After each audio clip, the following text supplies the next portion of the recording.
அழகாக அந்த காரியத்தை குறித்து எக்ஸ்பிளைன் பண்ணுகிறார்.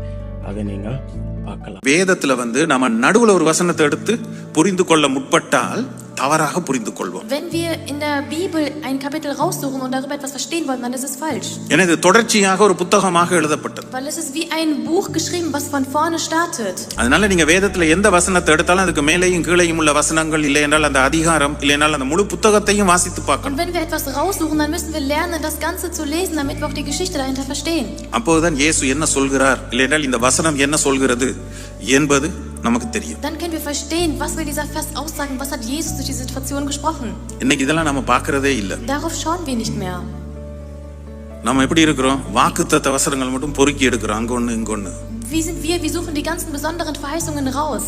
யாருக்கா தெரியுமா இந்த உன்னை வாளாக்காமல் தலையாக்குவேன் எங்க இருக்குன்னு? Wo steht das geschrieben? Der Herr wird dich nicht erniedrigen, sondern erhöhen.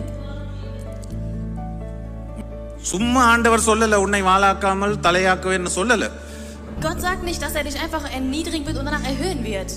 ஆண்டவருடைய கட்டளைகளை எல்லாம் கைக்கொண்டு வாழ்ந்தால் உன்னை வாளாக்காமல் தலையாக்குவேன் என்று சொல்கிறார். Erst wenn wir die Anweisungen des Herrn befolgen, dann kann der Herr uns erniedrigen und danach erhöhen.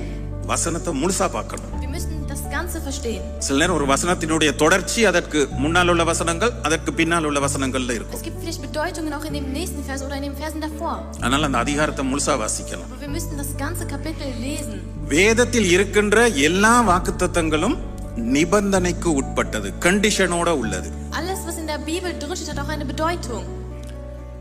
நாம நிபந்தனை இல்லாம வாக்குத்தத்தம் கொடுக்கிறோம். Wir geben Verheißungen. ஆனால் வாக்குத்தத்தத்தை நாம் பெறும்போது வேதத்துல அதனோடு சேர்ந்து இருக்கிற நிபந்தனைகள் என்ன என்றதை பார்க்கணும்.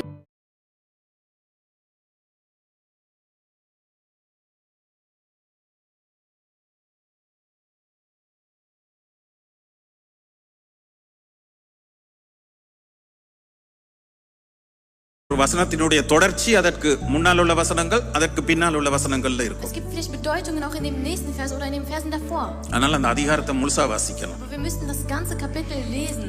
வேதத்தில் இருக்கின்ற எல்லா வாக்குத்தத்தங்களும் நிபந்தனைக்கு உட்பட்டது, கண்டிஷனோட உள்ளது. Alles, was in der Bibel drin steht, hat auch eine Bedeutung.